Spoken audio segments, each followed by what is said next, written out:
नमस्कार। आज का विषय है भक्ति आंदोलन। भक्ति आंदोलन हिंदुओं का सुधारवादी आंदोलन था। इसमें ईश्वर के प्रति असीम भक्ति, ईश्वर की एकता, सभी धर्मों की समानता तथा जातीय भेदभाव एवं कर्मकांडों की आलोचना की गई है। उपनिषदों में भक्ति की दार्शनिक अवधारणा का पूर्ण प्रतिपादन किया गया है।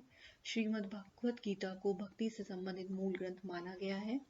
भक्ति आंदोलन का आरंभ दक्षिण भारत में 5वीं से लेकर 9वीं शताब्दी में पल्लव काल में हुआ। दक्षिण में भक्ति आंदोलन के विकास का श्रेय अलवार यानी वैष्णव संत तथा नैनार शैव संत को जाता है, जिन्होंने वैष्णववाद, शैववाद, भक्ति, मूर्ति पूजा आदि को दक्षिण में प्रचारित किया। धीरे धीरे भक्ति आंदोलन उत्तर भारत में भी फैल गया।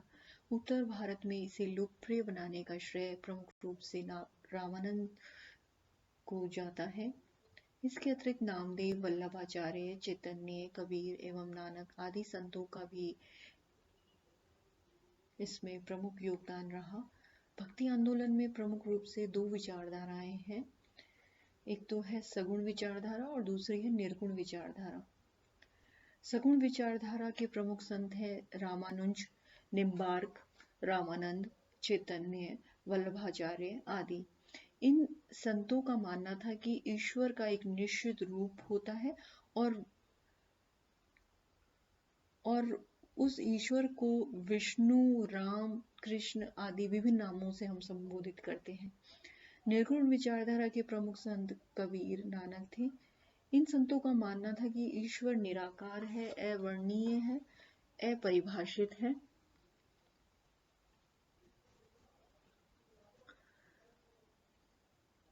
निर्गुण संतों ने व्यक्तिगत साधना पर अधिक बल दिया, जबकि सगुण संतों ने मूर्ति पूजा, अवतारवाद और जप तप को प्रोत्साहित किया। निर्गुण संत जहाँ उपनिषदों की विचारधारा से प्रभावित थे, वहीं सगुण संत अवतारवाद की कल्पना से प्रभावित थे। निर्गुण संत अपने विचारों में अधिक प्रगतिशील थे। उन्होंने हिंदुओं और मुसलमानों में एकता स्थापित करने का प्रयास किया, लेकिन दोनों ही विचारधाराओं के संतों ने मानवतावाद पर बल दिया। आइए विद्यार्थियों, हम कुछ भक्ति आंदोलन के कुछ प्रमुख संतों के बारे में जानते हैं और उनका भक्ति आंदोलन के प्रसार में क्या योगदान रहा, उस पर भी हम चर्चा करेंगे। भक्ति आंदोलन के प्रमुख संत थे रामानुज। रामानुज भक्ति आंदोलन के प्रथम महान वैष्णव संत थे, जो कि 12वीं शताब्दी के प्रारंभिक काल में हुए और ये सगुण ईश्वर में विश्वास रखते थे। इन्होंने मनुष्यों की समानता पर बल दिया, जाति व्यवस्था की इन्होंने आलोचना की।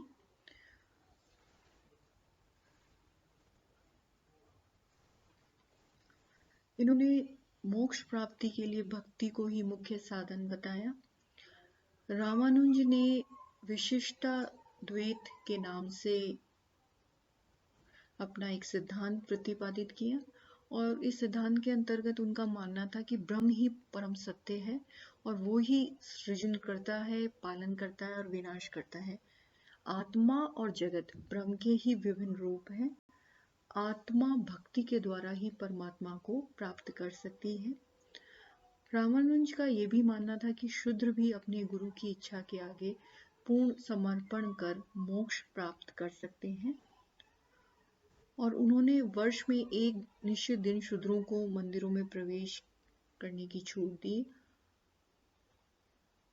और उसी दिन वे अपने संप्रदाय से संबंधित शूद्रों को शिक्षा भी दिया करते थे।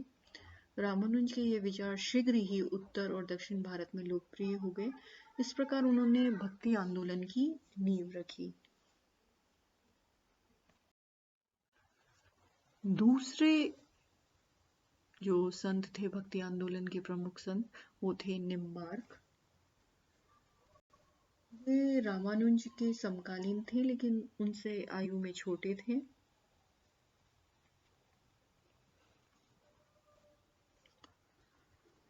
इन्होंने द्वैताद्वैत नामक सिद्धांत दिया।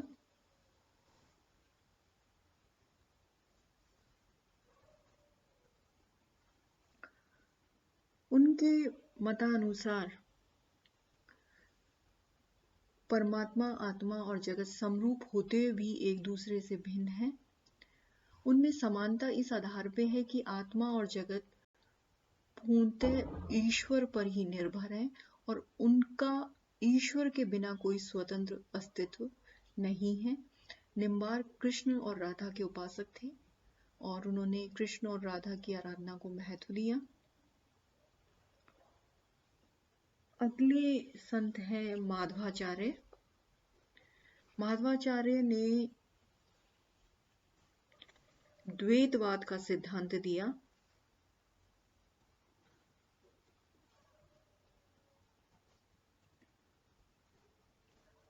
माधवाचार्य के अनुसार ईश्वर आत्मा और जगत से पूर्णतः भिन्न है। ईश्वर ही आत्मा और जगत को नियंत्रित करता है। परमात्मा और आत्मा के बीच का संबंध स्वामी और सेवक की भांति होता है। ईश्वर की सेवा और भक्ति करते करते आत्मा भी बहुत से मामलों में ईश्वर की भांति हो जाती है। माधवाचार्य विष्णु के उपासक थे और विष्णु की ईश्वर के रूप में भक्ति करते थे। उनका मानना था कि समस्त जगत का स्वामी ईश्वर है और उसी की अनुकंपा और भक्ति से मनुष्य को मोक्ष की प्राप्ति हो सकती है। इस प्रकार 13वीं शताब्दी के अंत तक उत्तरी और दक्षिणी भारत के चिंतनशील हिंदुओं की विचारधारा पर इन तीन प्रमुख दार्शनिक सिद्धांतों का बहुत बड़ा प्रभाव पड़ा और इन तीनों ही दार्शनिक सिद्धांतों में जन्म मरण के बंधन से मुक्ति का एक ही मार्ग ईश्वर की भक्ति को बताया गया और ये तीनों ही दर्शन वैष्णव धर्म की शाखाएं थे। ये इन तीनों ही संतों ने अपने उपदेश संस्कृत भाषा में दिए, तो इस कारण से इनके विचारों का जनसाधारण पर विशेष प्रभाव नहीं हुआ। भक्ति आंदोलन के अगले प्रमुख संत हैं रामानंद। रामानंद उत्तरी भारत के पहले महान भक्त संत थे। वे रामानुज के शिष्य थे। रामानंद ने ही दक्षिण और उत्तर भारत के भक्ति आंदोलन के बीच एक सेतु का काम किया और भक्ति आंदोलन को दक्षिण भारत से वे उत्तर भारत लाए। इसीलिए कहा जाता है कि भक्ति द्रविड़ उपजी लाए रामानंद। इनका जन्म इलाहाबाद में हुआ। इन्होंने विष्णु के स्थान पर राम की भक्ति आरंभ की।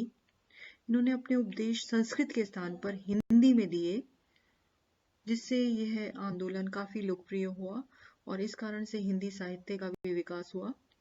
रामानंद ने चारों वर्णों को भक्ति का उपदेश दिया। उन्होंने सिद्धांत के आधार पर जाति प्रथा का कोई विरोध तो नहीं किया, किंतु उनका व्यवहारिक जीवन जाति समानता में विश्वास करने का था। रामानंद ने 12 शिष्य थे उनके, उनमें कई जातियों के लोग थे, जैसे कि रैदास जो कि हमार जाति के थे, कबीर जुलाहा थे, धन्ना जाट किसान थे, सेन नाई थे, सगना कसाई थे, पीपा राजपूत थे।